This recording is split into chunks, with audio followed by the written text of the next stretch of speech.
नमस्कार, मी वृषाली पाटील बातमीपत्रात आपलं स्वागत करते। या बातमीपत्रात पाहूया महत्त्वाच्या 50 बातम्या सुपरफास्ट पद्धतीने। संभाजीनगरच्या घाटी रुग्णालयात रुग्णांच्या नातेवाईकांकडून डॉक्टरला मारहाण, डॉक्टरांकडून काम बंद आंदोलन, तर आरोपीला अटक केल्यानंतर डॉक्टरांकडून आपत्कालीन सेवा सुरू। शरद पवारांचे मुख्यमंत्री एकनाथ शिंदेंना पत्र, पुणे जिल्ह्यातील दुष्काळ परिस्थितीबाबत बैठक बोलावण्याची विनंती। आगामी विधानसभेसाठी भाजपकडून 4 राज्यांसाठी प्रभारी नेमणूक, महाराष्ट्राच्या प्रभारीपदी भूपेंद्र यादव तर सहप्रभारीपदी अश्विनी वैष्णव यांची नियुक्ती।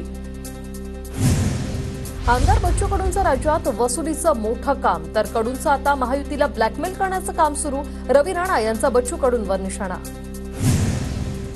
सरकारच्या शिष्टमंडळाने घेतली लक्ष्मण हाकेंची भेट, अतुल सावे, भागवत कराड, संदीपान भुमरे यांची हाकेंसोबत चर्चा, मराठ्यांना ओबीसीतून आरक्षण न देण्याच्या मागणीवर लक्ष्मण हाके ठाम।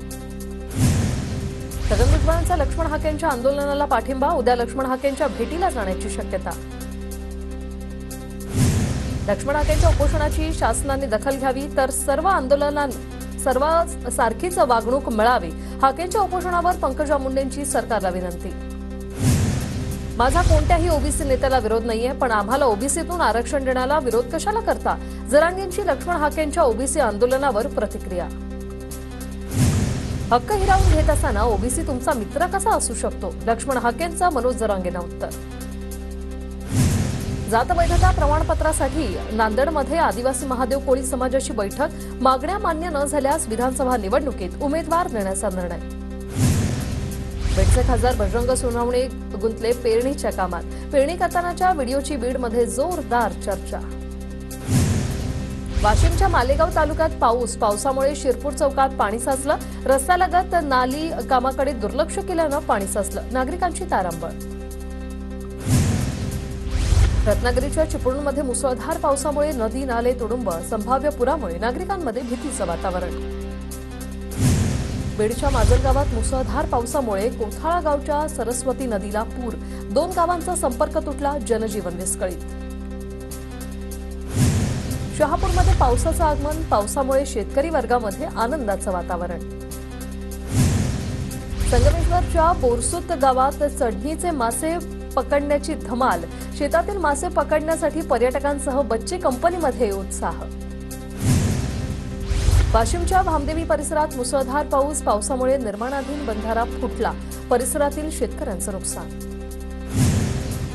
पुरंदर तालुक्यातील वाळुंज फाट्यावर संत ज्ञानेश्वर महाराज पालखी मार्ग खचला, अवघ्या 1.5 वर्षातच या महामार्गाची झाली दुरावस्था, रस्त्याच्या गुणवत्तेवर आता प्रश्नचिन्ह उपस्थित। नाशिक जिल्ह्यातल्या धरणांमध्ये 5% पाणीसाठा शिल्लक, शहराला पाणीपुरवठा करणाऱ्या गंगापूर धरणात अवघा 18% पाणीसाठा, नाशिककरांना चांगल्या पावसाची प्रतीक्षा। उजनी धरणाच्या पाणीसाठ्यात 10 दिवसात 10% वाढ, पाणलोट क्षेत्रात आतापर्यंत 148 मिलीमीटर पाऊस। पुण्याला पाणीपुरवठा करणाऱ्या धरणांची पाणी पातळी खालावली, केवळ 12.91% पाणीसाठा उपलब्ध, पाणी जपून वापरण्याचं प्रशासनाचं आवाहन। पावसाअभावी मुंबईतील धरण क्षेत्र तहानलेली, मुंबईकरांवरील पाणी संकट, आता गडद होण्याची भीती। धाराशिव जिल्ह्यातील 5501 जलस्रोतांचे नमुने तपासण्यात येणार, पावसाळ्यात रोगराई पसरू नये म्हणून कार्यकारी अधिकाऱ्यांचे आदेश। आषाढीला पंढरपुरात मुख्यमंत्र्यांसोबत महापूजेचा मान 10 प्रमुख पालख्यांना मिळणार, 10 प्रमुख पालख्यांनी महापूजेचा मान मिळावा यासाठी केली होती मागणी, वारकऱ्यांची मागणी मुख्यमंत्री शिंदेंनी केली मंजूर। पंढरपूरच्या विठ्ठल रखुमाईस भाविकांकडून 2,28,000ची महावस्त्र अर्पण, विठुरायासाठी उपरणं, सोवळं तर रुक्मिणी मातेसाठी नऊवारी साडीसह अन्य वस्त्रांचा समावेश। नाशिकच्या त्र्यंबकेश्वर मंदिरामध्ये श्रावण महिन्याच्या पार्श्वभूमीवर बैठक, भाविकांच्या सोयीसुविधांच्या संदर्भात या बैठकीचं आयोजन।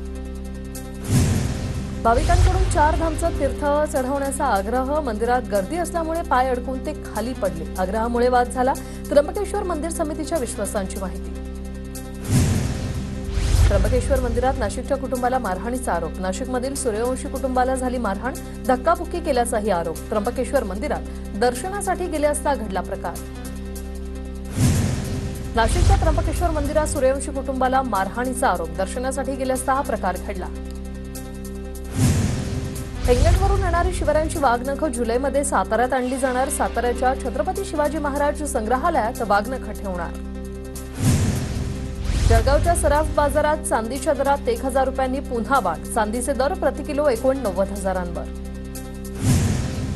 सोलापूर पोलीस दलातील शिपाई आणि पोलीस चालक पदासाठी 19 ते 27 जून दरम्यान भरती प्रक्रिया. पोलीस अधीक्षक महेंद्र पंडित यांची माहिती. वाशिम जिल्ह्यात 19 जूनला पोलीस भरती. 68 रिक्त जागांसाठी 4,175 अर्ज. नाशिकच्या येवल्यामधील नांदूर रस्त्याची दुरवस्था.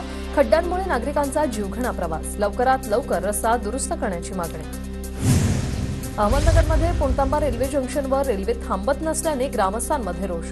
जंक्शनला पुन्हा रेल्वे थांबा करण्याची मागणी, अन्यथा तीव्र आंदोलन करू असा इशारा. यवतमाळमध्ये जादू टोण्याच्या संशयावरून दाम्पत्याला मारहाण. बाबुळगाव पोलीस ठाण्यात 8 जणांवर गुन्हा दाखल. धाराशिव जिल्ह्यात 63 हत्तीपाय रुग्णांची नोंद, तर शासनाकडून दिव्यांग प्रमाणपत्र वाटप सुरू.